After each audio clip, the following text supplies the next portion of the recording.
अशा माळुंगे पाडवर विषय मांडते संस्कार म्हणजे काय, संस्कार म्हणजे काय.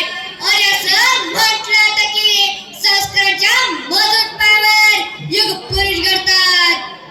कुणावर भगवद्गीतेच्या माध्यमातून संस्कार घडतील तर कुणावर पुराणाच्या माध्यमातून.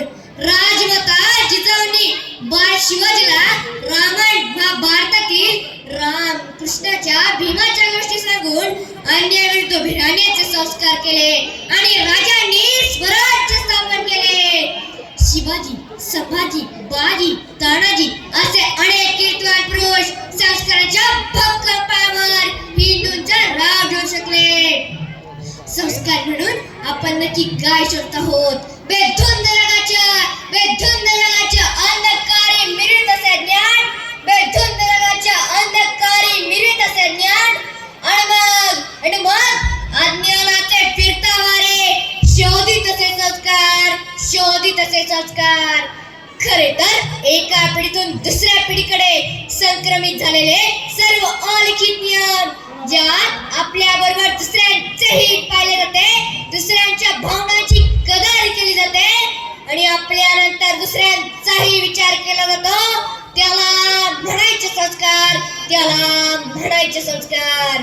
डॉक्टर APJ अब्दुल कलाम म्हणायचे, शाळेतील वर्गावर्गात उद्याचा भारत घडतो आहे, शाळेतील वर्गावर्गात उद्याचा भारत घडतो आहे. खळखळणाऱ्या झऱ्याला योग्य दिशा दाखवली पाहिजे, तर रस्त्यातील पाण्याने आजूबाजूचा परिसर हिरवागार होईल. नवच्या तोंडाने चारी दिशा भरून येतील. हा भारत सुदृढ, सक्षम आणि जागरूक होण्याचे काम आपले संस्कारच करणार आहेत. पैसा, धन, दौलत क्षणिक आहे, पण संस्काराचा ठेवा चिरंतन असतो. म्हणून तो जवळ जोपासलेले विद्यार्थी सर्वात श्रीमंत होय. मातीचा घोडा ओला असताना सहज मूर्ती घडवते हे खरंच, पण काळवर पाषाणातून शिल्पकार मूर्ती घडवतात की. म्हणून गांधी मांडगुळकर म्हणतात, फिरत्या चाकावरती, फिरत्या चाकावरती देशी माती लावतात. विठ्ठला तू एडा कुंभार, विठ्ठला तू एडा कुंभार.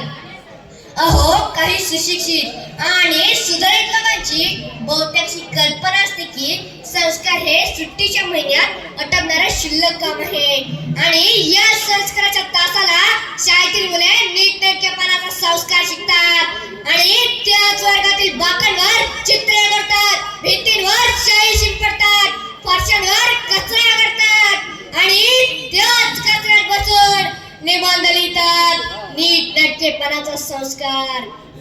अरे, जपानमधील शाळकरी मुले बसमध्ये पाटले चिटकर्स आपल्याला प्रत्येक सुविधा काढून शिकताना दिसतात आणि आम्ही बसमध्ये चांगली चिटकर्स फाडून त्यातील स्पंज पाटी पुसायला वापरतो. बुलंद इतिहास घडवण्याची स्वतःच्या मनगटात ताकद घेऊन वावरणारा तरुण आज व्यस्तधीनता आणि बेरोजगारीने ग्रासलेला आहे.